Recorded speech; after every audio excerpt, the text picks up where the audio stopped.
Welcome to the Rim Break Rodeo. We hope this video helps. You start by loading a detailed piano patch and confirming your MIDI controller communicates velocity.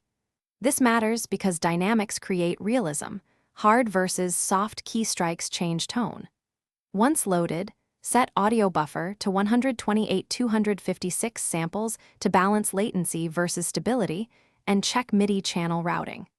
Make sure the piano velocity curve matches your playing style. Adjust controller curve if notes feel too soft or too harsh. Now you have a responsive instrument ready for deeper sound shaping. You now sculpt the piano's timbre to sound like a real instrument. Start with subtractive EQ. Remove muddiness around 200-400 Hz and gently boost 3.6K Hz for clarity and bite.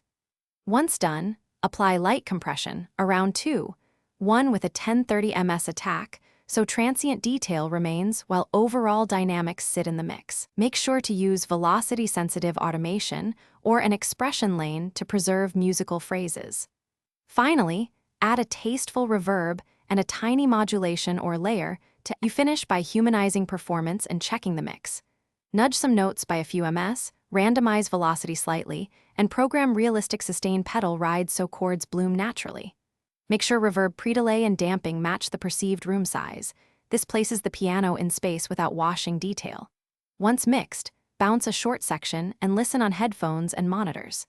If things sound brittle or glitchy, check CPU, sample rate mismatches, or disable heavy plugins. This usually resolves artifacts. Thanks for watching. Consider subscribing if we helped you.